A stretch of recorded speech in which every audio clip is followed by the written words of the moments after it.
Welcome to Poor Decisions, an intimate and candid exploration of my journey as a bar owner, navigating an exhilarating yet challenging nightlife industry. Every decision I made held weight, and inevitably, I stumbled over my fair share of missteps. From miscalculating inventory to trusting outside sources and enduring staffing crisis to grappling with the demands of customer service. These mistakes often felt insurmountable, yet amid the chaos and the uncertainties, I found a way to rise above the adversity. Through sheer hard work, unwavering dedication, and unshakable faith in this process, I transformed my failures into stepping stones for growth. Each setback taught me invaluable lessons, shaping not just my business acumen, but also my character. It was during these trials that I discovered the profound importance of humility, something I came to realize as the cornerstone of true leadership. In this narrative, I invite you to join me as I reflect on growing pains that come with bar ownership. Together, we will explore how belief in oneself, a strong work ethic, and a willingness to learn can illuminate the path through challenges and ultimately lead to success. Let's raise a glass to the journey and embrace the poor decisions that have brought me where I am today. All right, today, little fine print, we sitting down with Tyrell, the owner, operator of the 808 Club, out off of, is this Gender Road or Bryce Road? Gender. Out off of Gender Road. If y'all looking for some good fish, some good wings, real nice ambience, some good drinks, this is the place to come. So first off, thanks for the interview today, bro. How you doing? Always. I'm doing good. I'm doing well, man. Yeah. Can't complain. All right. So for everybody that doesn't know you, let's just get a little brief information. Your name is Tyrell. What's your highest level of education?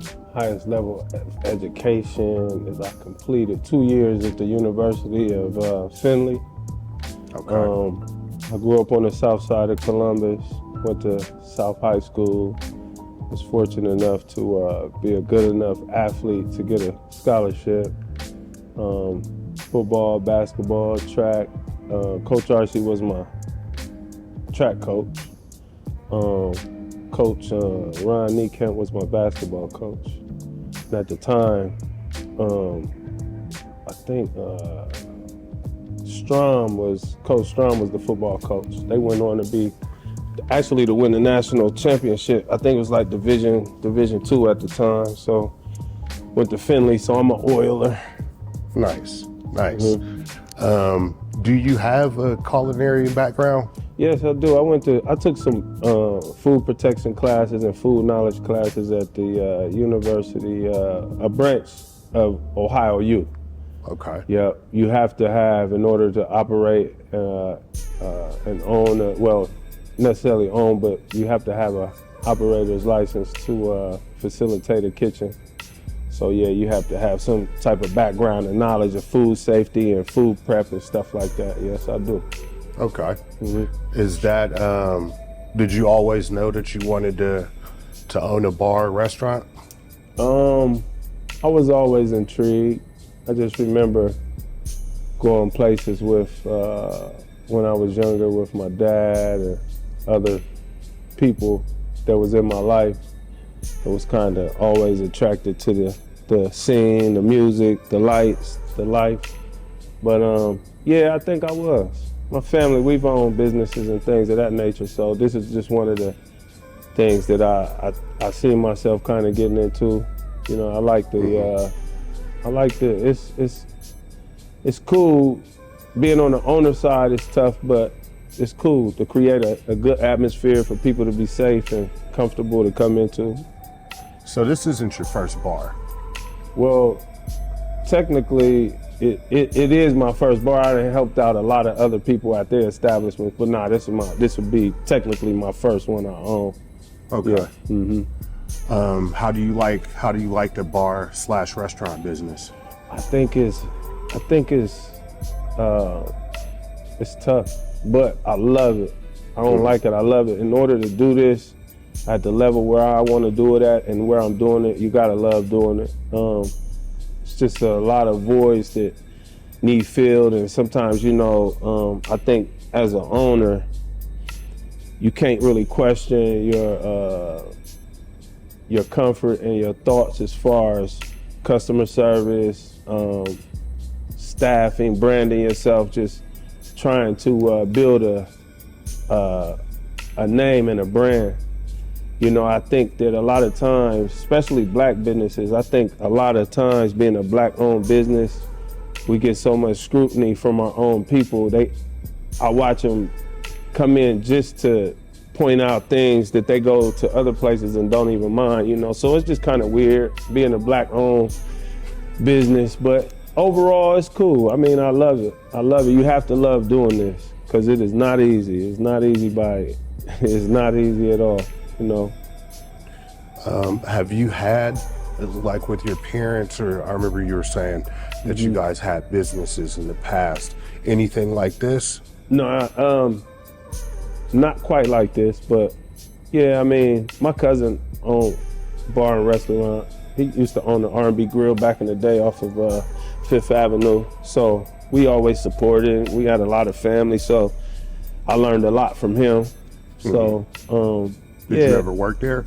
Yeah, he would let me come in and work with him sometime. Yeah. Okay. Learned a lot.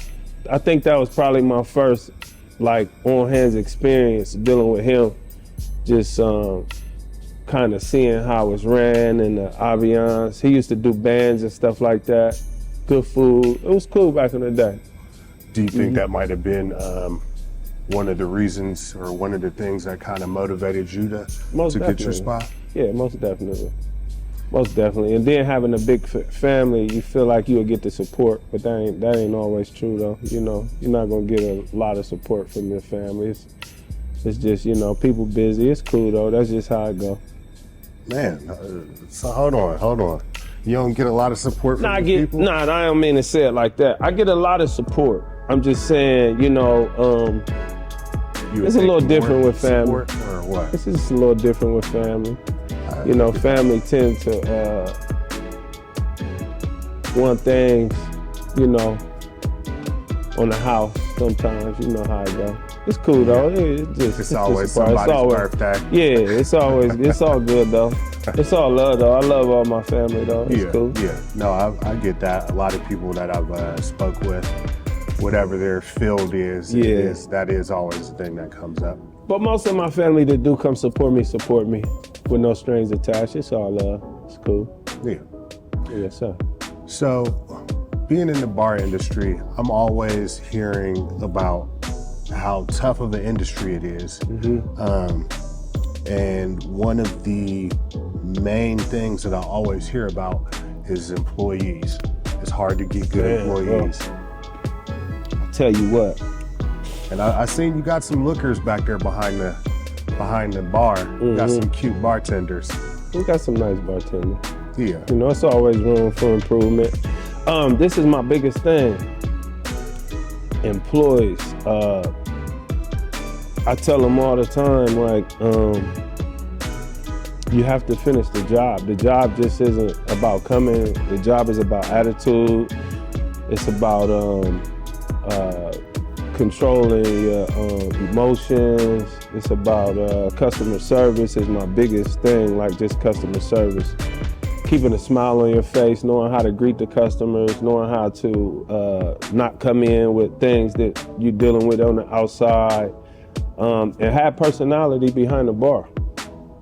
I think that's the number one thing. I've known bartenders who weren't good drink makers or couldn't mix or nothing, but had a good clientele just because of their attitude and their personality. So personality is real big. Most of these bars go for a look, and it's cool to have a look. Most people want to come in and look at nice looking women, that's just the game. But my thing is customer service. It's always key. It's going, because this business, man, I tell people all the time, man, it's not a race, it's not a sprint, it's a marathon. You gotta know how to prepare for the ultimate goal to win the race and to have some longevity to do it. So personality and confidence behind that bar, man, and good customer service, you'll win that way always. Now, how do you feel about partnerships? Partnerships are tough. Partnerships are tough when, man, partnerships can be tough, man, but they can be very rewarding. And I'm gonna speak on my experience. I think the good thing about, let's talk about the good things about partnership. A good partnership helps a lot of aspects of just the day-to-day operations and kind of letting people have their input and creativity to excel the business. When that is the key. The partnerships can be bad when the intentions aren't always pure and people want more control or more influence to how to say so, to make adjustments for the wrong reasons, you know. So my experience is just, I mean, I really, in my situation, I made adjustments and it was cool at times. I mean, you know, especially my last situation, that's the odd thing. Just to be to this situation, my last partnership was actually good. I mean, we never argued. I mean, I was in a situation where I could kind of let back and let someone have control. And I think that he done well for the most part until, you know, things kind of start unraveling. You know, I think our partnership was well. I think dude is a very smart, innovative. I think he's a master at putting together the nightlife scene and things. But you know, it's always with the good, it's always some bad that come with it. You know, so I think partnerships are dope, and I think they can be messed up. I mean, my first rodeo, and with that situation with that brother, that was it was well. He taught me a lot. Like I learned a lot from both. You know, and the bad thing when the partnerships don't work out, it just kind of damages the friendship. Like, you know, that's my biggest thing. Like thinking about it, sometimes I question, like, was it worth it? Like, was it even worth doing? Was this really worth doing? And sometimes I question it because you look at the relationship and where it's at and what it's done, but ultimately I'm important too. You know, so and my influence is important. And my thing is, I've done everything within the parameters to stay here, to provide a business, to provide a jobs, to provide a service for the community as a Black-owned bar owner, and try to do the right things with some integrity, man. And sometimes I feel like the integrity goes out the window when everybody worry about the money. Everybody want the money, but nobody want to do the work. Like, nobody wants to do the work. And that's the thing. Like, it's just so weird being in these awkward positions and watching all the fun, the partying and all of that. But when it's really time to do the work, and it's, you know, I've been fortunate. Like I said, my last partnership, he did the work. Like, I'm not going, like, he did the work. It was just other aspects that, like, he would clean, you know, he probably worse than me, just as bad as me. You know, I'm a OCD, so we maintain well, man, but it's just the business. You gotta be smart. This business is nothing to play with. Like, people's lives is at stake. And we have to be responsible, man. But I think partnerships can be dope. I think they can be dope. I think that when you get the right combination, especially with me and, like, with the Bentley situation, man, it was historical, man. Like, Bentley's was different. And, you know, that was special, man. Like, Bentley's was special. Like, you know, sometimes I think like I missed it, But when it went bad, I hated it, man. Like, people don't understand that. Like, I get a lot of people like, oh man, we miss Bentleys, we miss Bentleys. I miss certain aspects, but to be honest with you, that shit turned into a fucking wreck, man. That shit, I hated it. I ain't gonna lie to you. What exactly happened, if you don't mind talking about it? Everybody, the city wanna know. I mean, to be honest, mismanagement to some degree, and sometimes, you know, let the streets tell it was my fault. Okay, that's cool. If that's what you want to believe, well, my question to them is, why am I still here? You know, I've been in this building 8 years, bro. So, I trusted people. Was it managers, bartenders? It's a little bit of everything. It's no one person, and I'm partly to blame for it too. I'm not playing victim at all. Like, I'm playing victim. But you know what it is, though. You know what my degree of separation. Why I say I'm not going to accept all the accountability, because I kept myself. I kept my purpose always intact. Like, I made sure I wasn't always a part of the party. I was making sure the door was safe. I was making sure the patrons were safe. I was making sure that all the bullshit that was happening inside of here with the just the fights, man. Bentley's turned into a zoo. I use this analogy, right? What do you expect, man, when you say you buy a brand new Bentley coupe off the showroom floor? Like, you know, it look good, it's fast. You just, you know, you see the beauty behind the car, but most people don't know how to drive no car like that. Like, it seemed cool to drive, you know, but that car was handmade. It's not. It was made to take care of, like, and I just felt like we didn't. In a nutshell, we didn't mold it and prepare it right to last. The car crashed. Like, we floored it and we crashed it. And fortunately enough, I was able to make it out of it. You know what I'm saying? I mean, sadly to say, you know, I was fortunate to make it out on the other end okay. I mean, it was tough though. This shit, man, it's a lot. Like, but me and that brother made history, man, and it ain't no, like, I know a lot of the streets be talking and it'd be a lot said, and me and him, we you know,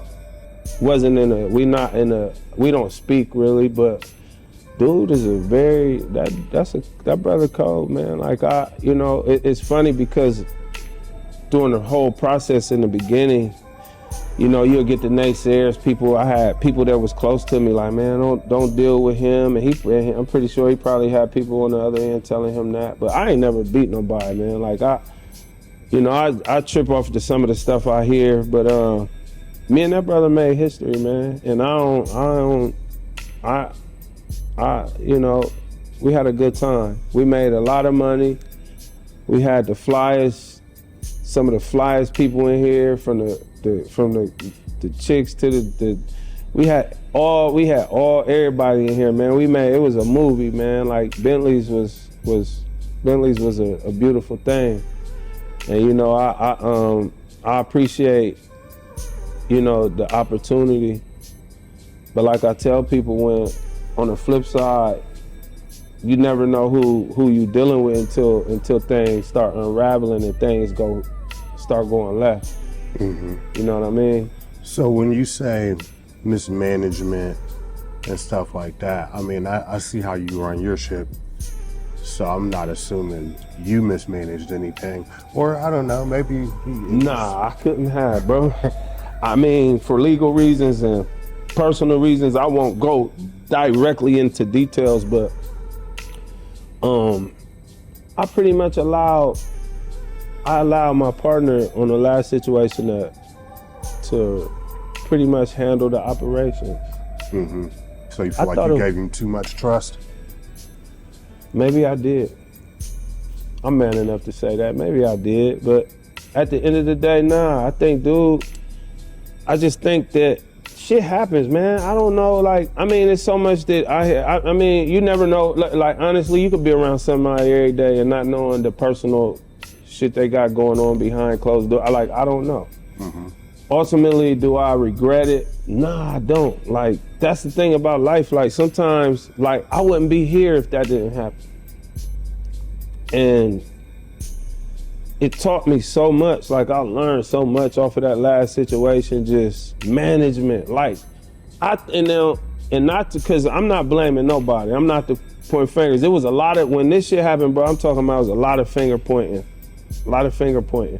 But when the trouble happened, when the city was on my ass, when liquor control, all this shit happened, where was everybody at? Yeah, they thought I was making shit up. When you go downtown, man, this was crazy. See, right?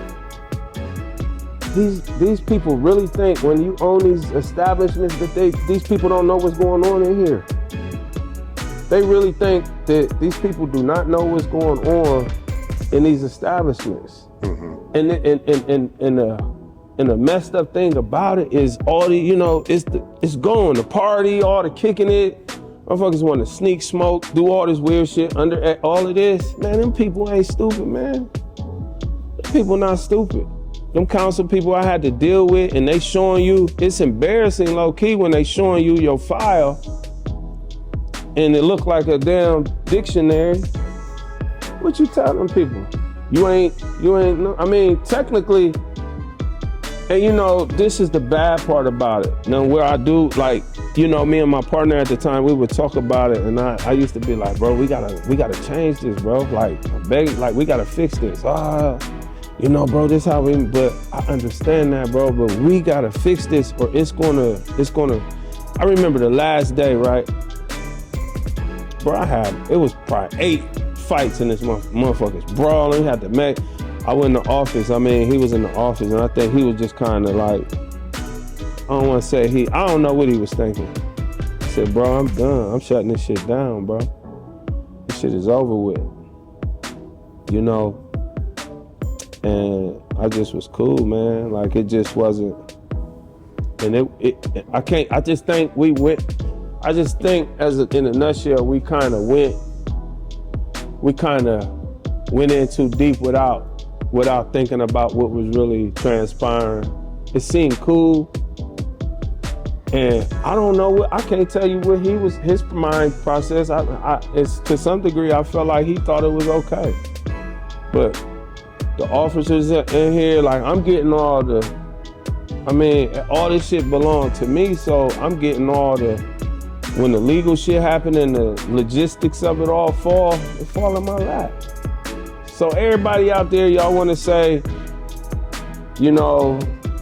have your own opinion, man. Y'all motherfuckers don't know y'all really don't understand what happened when you got to go down here. My lawyer brought me down, had to go sit in front of city council and explain this, and these people, you got to beg these people basically for your livelihood back to give you another chance, man. That shit is expensive. I don't know nobody who could probably bounce back like I did, considering everything that happened. You know what I'm saying? I don't. I mean, I ain't saying that it couldn't have happened.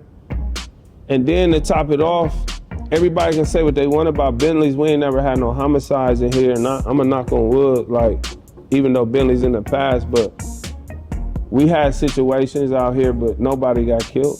Because me and my partner, I felt like me and him had enough respect from the people. I mean, I'm just saying this on the hook, like, that nobody did that on the accountability of us. I mean, that's how I feel. I mean, I could be wrong, but yeah, man. So when you started to get people coming in here fighting and stuff like that, was that kind of because of the promoters that you had? Well, that's another thing. The legal, like, what I'm gonna say is this, bro. It started off beautiful. Like, it started off so good, man. Like, I just remember, I remember the upside, like when it first started. But you always see the signs. I mean, I'm gonna just be real, man. If I'm gonna say this, I'm gonna tell you how those people think. As a promoter, if they seeing people operate out of these bars and stuff like that, right? And you blowing it up, you on social media. Do you know that, man, these people got people downtown who they go on social media just to fish out all the bullshit. Like, and I'm just being real, man. Like, those people downtown ain't stupid, man. So yeah, the promoters played a big part of the fall, partly. And I'm gonna explain the other side too. So I don't want them, cause I already be hearing shit. Oh man, it was partly because of y'all too, nigga. It was. See, y'all don't, this is what they don't understand, bro.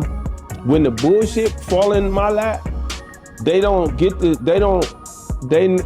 have to deal with when the detectives come and the city council people come and when the legal side is involved, cause niggas run from shit like that. They scared. You know, they don't want no parts of that, but they'll come in here, so motherfucker come in your nice spot, do all the bullshit, the illegal bullshit that they know they're not supposed to be. These is talks, bro. I used to tell, like, hey, bro, y'all gonna have to, like, bro, y'all can't do that. Go outside, like, just let's follow the rules. Nah, they don't give the back, because ultimately it ain't their responsibility. And to some degree, I get it. I do, but I don't. You know, I'm past that. So my thing is to try to preserve and protect. I don't care, man. They run, go back home, do whatever. Like, that's just how it go. Like, yeah, man, that shit was crazy, man. Ultimately, when it hit the fan, and that's what I'm telling you, see how nobody was around. Nothing but my close family and friends, and in my home, with my loved ones, dealt with it. Legally, the thousands of dollars, like nobody was there, bro. They laughed, it was funny to them. Oh, Bentley's, yeah, man. And then I'm gonna bring this up too. So when this situation evolved with Bentley's, you know, I felt like some of the transparency from the other side wasn't there. I never withheld anything. So this is what I'm telling you, Phil. How can I withhold something when I give you full control I give you pretty much full control of everything? How can I hide anything? I can't hide anything. And I think sometimes, you know, for whatever reason, people use the excuse that it was my fault. And partly it was. And, you know, being in a situation where we had pretty much the liquor license, they didn't want to, you know, I couldn't renew the liquor license. Like, we tried to save it, but like my lawyer at the time, man,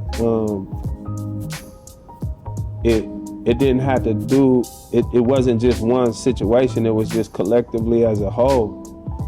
People that was involved that probably shouldn't have been involved played a big part of that. And I'm not blaming nobody. So, you know, I just want to make sure I say that, like, it was a collect. I think everything happened for a reason.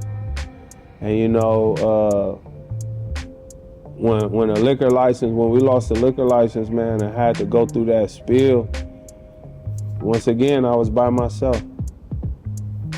You know what I'm saying? I ain't gonna go, like, we know the conversation that me and my partner had. And then to some degree, I feel like he really didn't think I was probably gonna be able to recover or handle that. And it's cool. Respectively, it was okay, because at that time, like I said, and this ain't on the strength of, you never know what I don't know what he possibly was dealing with. I don't know. You know what I mean? And, you know, but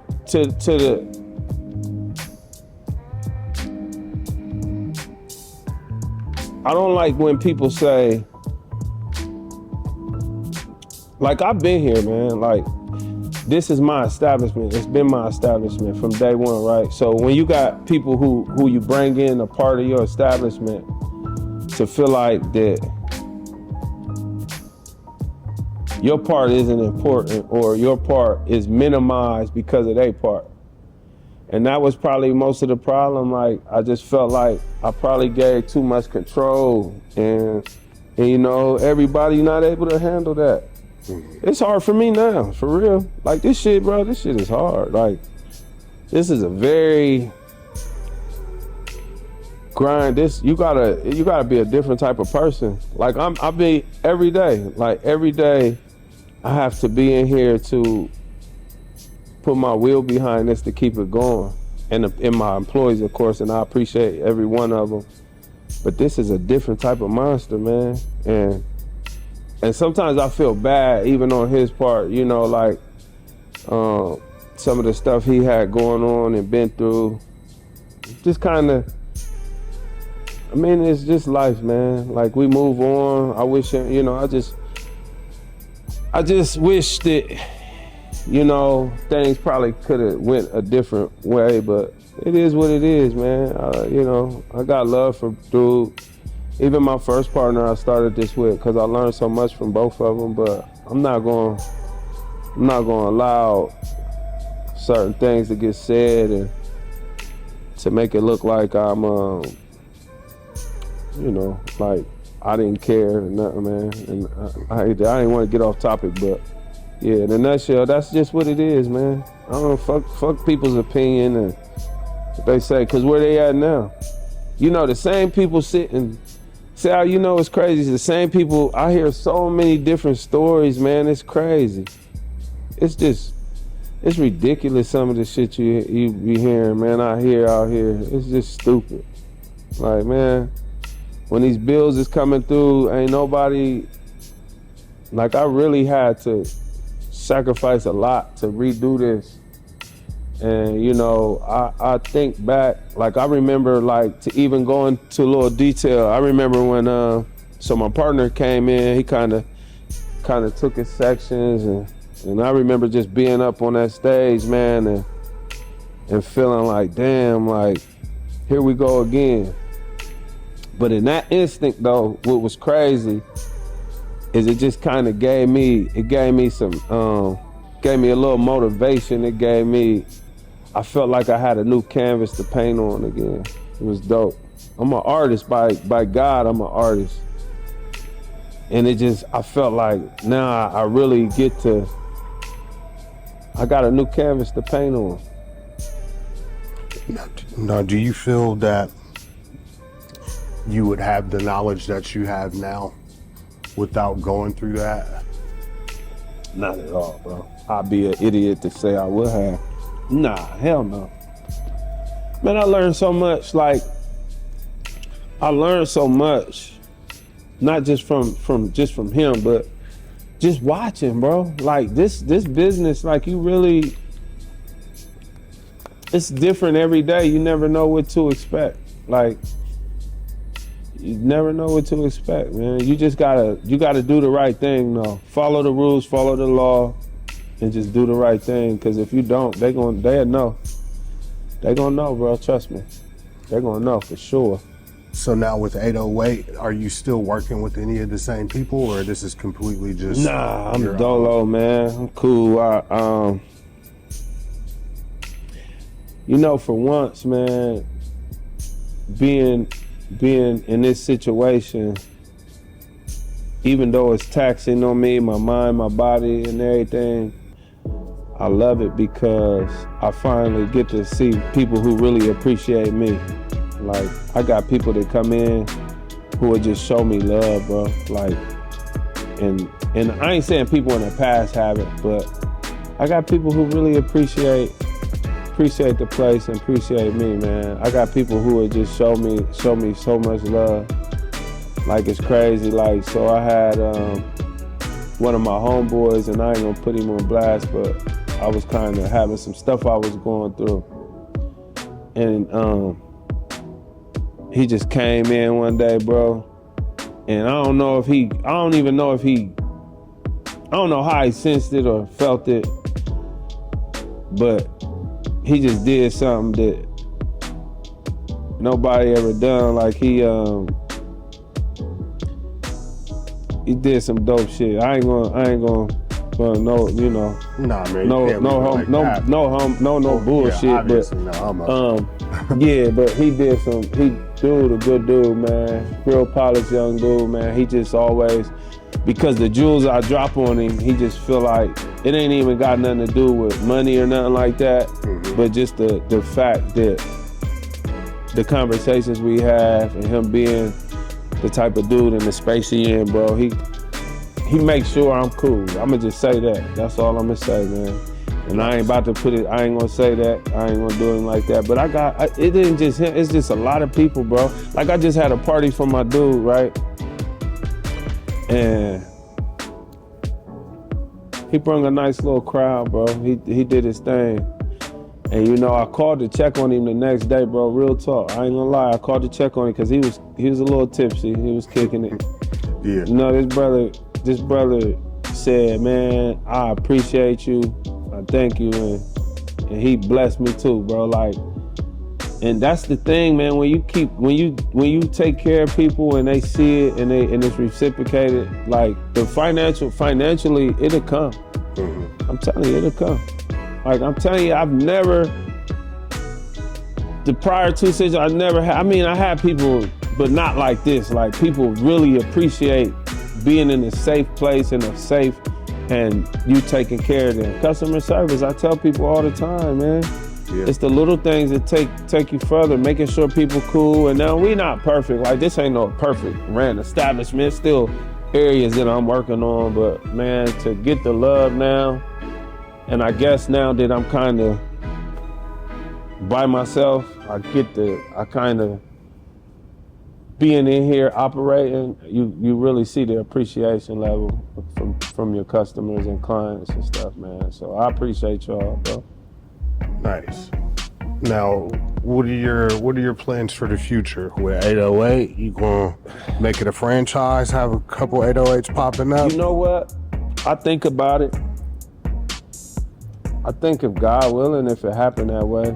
I mean, sometimes I don't know if I got the energy to do it again. It's possible, you know. If the opportunity presents itself, it's possible, you know, to get with a good group of people in probably in another city though. I would imagine probably trying to do something. What city? Man, I don't know. South Beach, Miami. That sounds good, you know. that would be a 808 down there. Like, it would be a beautiful thing. It doesn't have to be South. It could be Vegas. I'm thinking like Vegas. I'm thinking like I got a couple places in mind. Florida is always, you know, the weather it's always nice. Yeah, South for sure, but. All right, so we've been talking a lot about all the current stuff and, you know, a little bit of what happened with the last spot and just, you know, all of that. But let's go back a little bit. Talk to me about growing up on the South Side, which was kind of a rough area. What you know about the South Side? I know a little bit about the South Side. Talk to me about how it was growing up. I had a great childhood, I think, overall. You know, my parents were young. I was the second of my mom's child. Man, it happened so fast. You know, you think about it when you get asked that question, but I had a good childhood, man. My younger years, it was me and my mom a lot. My mom and dad separated when I was fairly young, so their relationship wasn't the best as when I was younger. You know, they was young and in love, so my dad made decisions that, you know, he probably going through things and trying to figure it out. You know, it's crazy because my dad. You know, my dad, his mom passed when he was 13 months old, man. So Oh, wow. Yeah, bro. So he was raised by his aunt. I love my dad too, man. You two Good still have a guy. good relationship? Yeah. My dad stayed with me. He bump heads because we so much alike. You know how I be, bro. But my mom, man, that's my birth. Like my mom taught me so much without teaching me so much. Like she young, man, I think she just did her best, man. She kind of let me figure it out. She let me figure it out. I mean, in hindsight, you know, I'm trying to think. With me being older now, you know, she instilled a lot in me. Just so much, man. My mom was real big on my education, man. That's one thing she used to stay on me about. She didn't want me bringing home bad grades. She didn't really, you know, she wanted me to finish school. She wanted my education. Was college always the goal? College, yeah, for sure. Yeah, college was a goal, especially for us. You know, I think my mom took some courses. I don't know if I think my mom did enough to get by. She was young, man, you know. They moved from West Virginia to here with her older siblings. My mom retired. I think my mom worked at Lazarus for about 16 years and then worked for the state another 20-some years. So she did her best. I love my mom, man. She instilled a lot of beautiful things in me, you know, morals and things of that nature, you know. But as I got older, you know, just kind of being in the neighborhood, you get pulled into the street and learning and being with the homies, being with the people you grew up with. Most of us was athletes, though. I think we made it. You know, we did well. It's a lot of people. I'm not the only one, like from my end, that made it out fairly decent. I think, you know, I thank God that just me kind of getting in the street a little bit, I was able to make the proper adjustments to see a bigger picture. Was it hard to stay on the right track? It was, but it wasn't. I'm gonna tell you, cause my brother, man,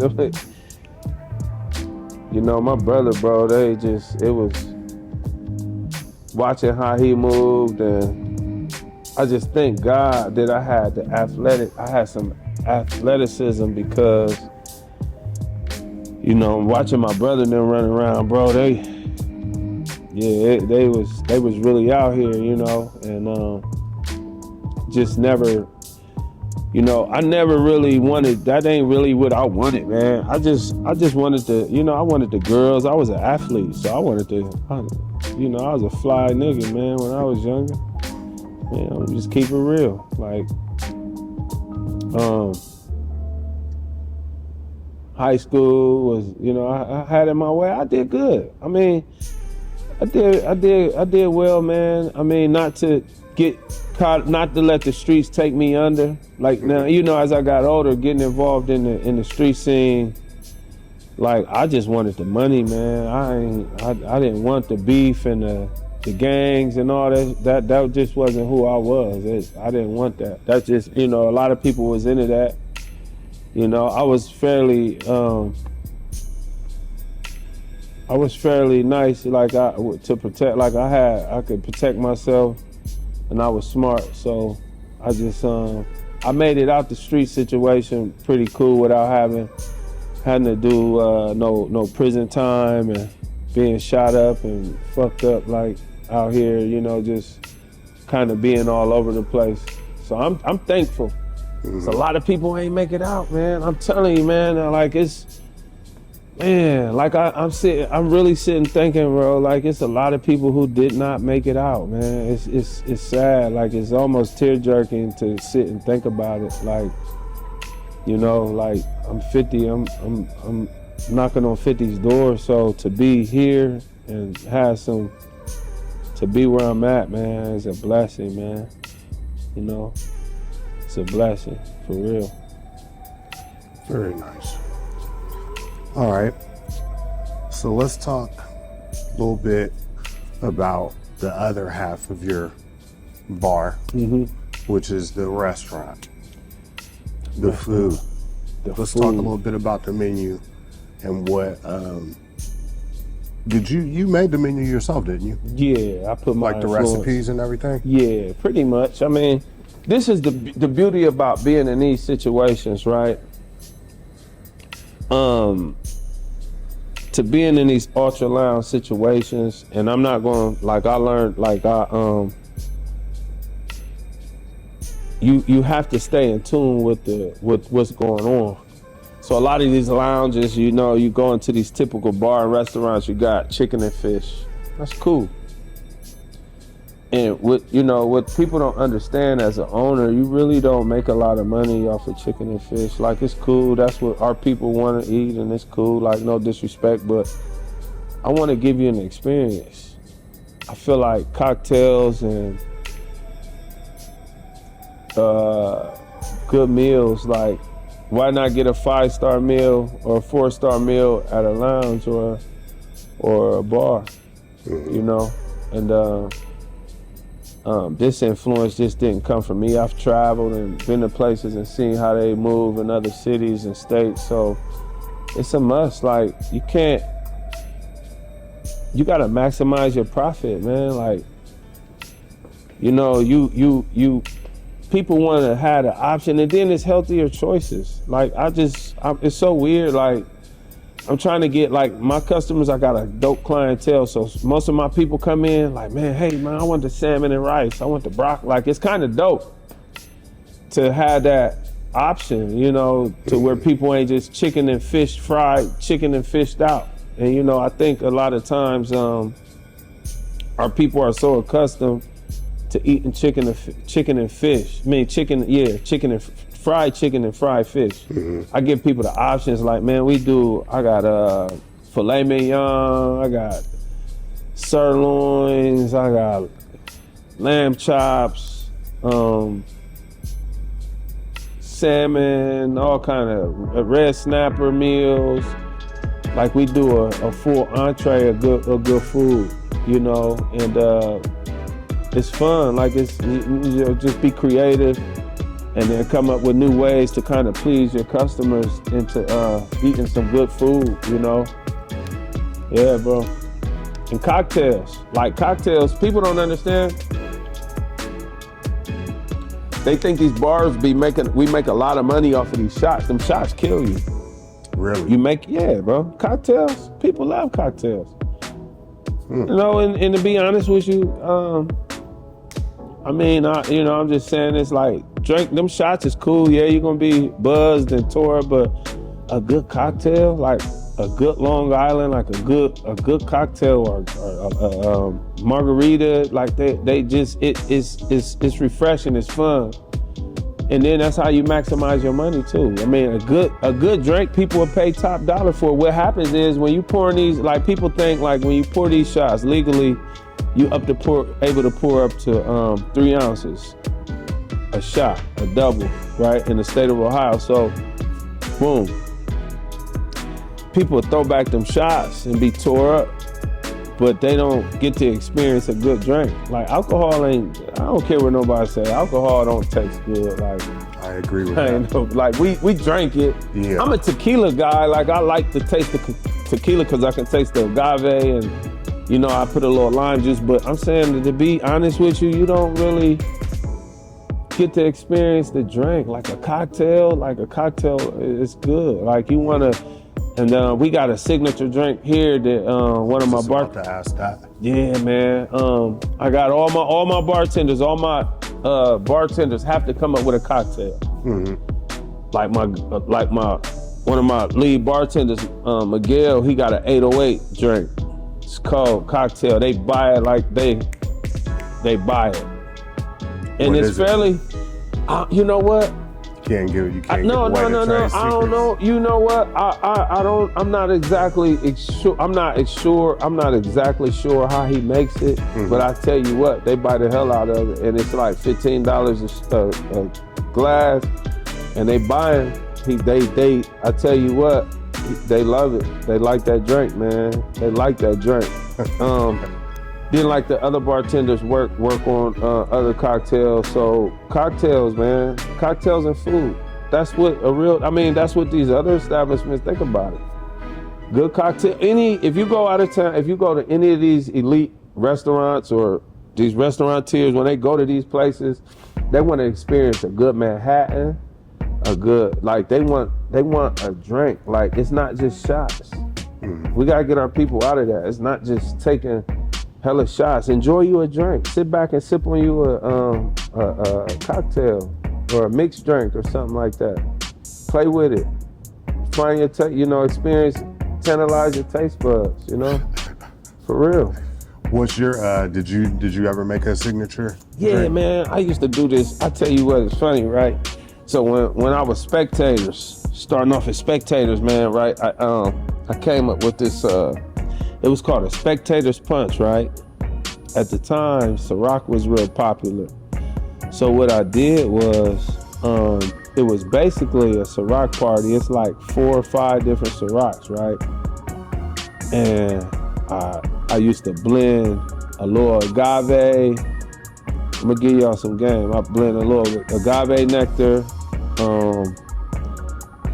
the 4 or 5 different Cirocs, whichever the fruity ones, a little bit of triple sec, and some fruit punch, like I don't know if it was the Minute Maid or the damn Simply Fruit Punch, but man, they tore that up. It was like $5 for a little, I think 9-ounce cup. Man, they love that shit, man. We used to sell that. He still asks me to this day to make an 808 punch, but this time I think I'm gonna do the 808 punch with a rum.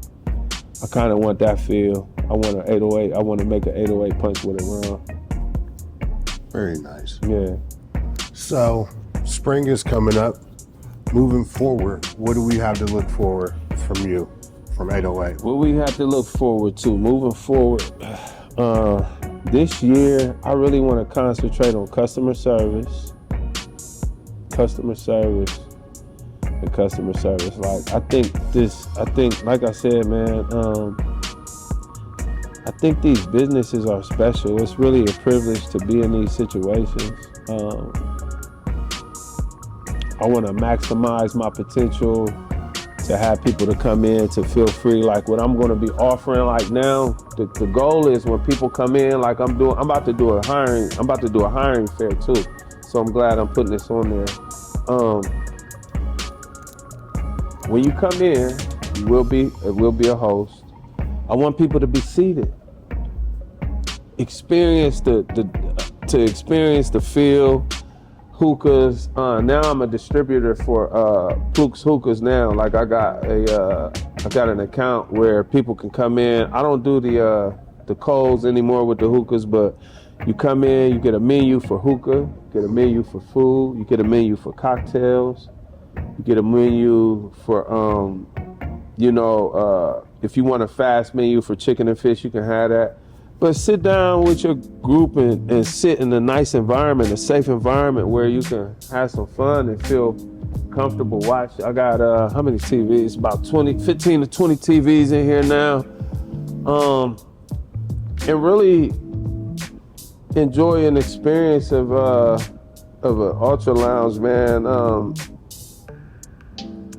with some comfort. I want people to feel safe this time around.